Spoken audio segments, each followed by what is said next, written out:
Bonjour, dans cette courte vidéo, on vous présente comment utiliser le partage d'écran. Alors, il y a trois façons de partager un écran sur Google Meet. Juste en bas à droite, vous pouvez cliquer sur Présenter maintenant et il y a trois façons de faire. Il y a l'intégralité de votre écran, une fenêtre ou un onglet. Je vais commencer par vous présenter l'intégralité de votre écran. C'est une belle façon de présenter parce que peu importe la fenêtre qu'on va aller, les élèves vont voir où est-ce qu'on va aller.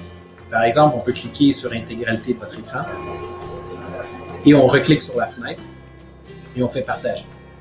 À ce moment, les élèves peuvent voir tout ce qu'on voit sur notre propre ordinateur.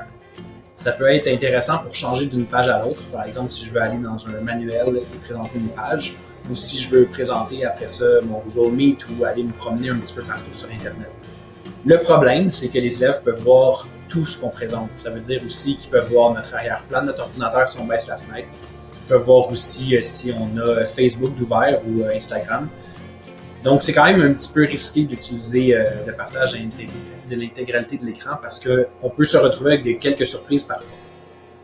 Une autre façon de partager aux élèves qu'est-ce qu'on peut faire, c'est la deuxième façon. Premièrement, on va arrêter le partage et on va retourner sur notre Google Meet. La deuxième façon, c'est de présenter une fenêtre.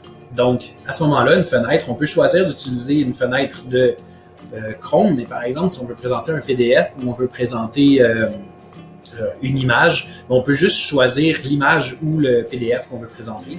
Les élèves vont voir seulement cet endroit. Donc, on fait partager. Et à ce moment, les élèves voient exactement ce qu'on a présenté. Par exemple, ici, c'était Chrome.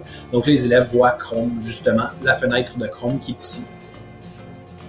Donc, on va arrêter le partage pour celle-là aussi et je vais vous présenter la troisième façon de partager un écran. La troisième façon, c'est un onglet. L'onglet, ce qui est bien avec ça, c'est qu'on peut vraiment aller choisir une seule page qu'on a ouverte. Par exemple, si je partage un onglet, je peux aller choisir quel onglet je veux utiliser dans Google Chrome. Donc, par exemple, je peux choisir mon Meet, je peux choisir mon matériel scolaire ou je peux choisir n'importe quelle autre page que j'ai ouverte. Donc, ici, je pourrais ouvrir seulement mon manuel, un des trois avec Nougat. Et là, les élèves vont voir seulement ce que je veux présenter. Donc, ce sont les trois façons de présenter un écran aux élèves. N'oubliez pas d'arrêter votre présentation avant de retourner à votre Meet. Alors, voilà.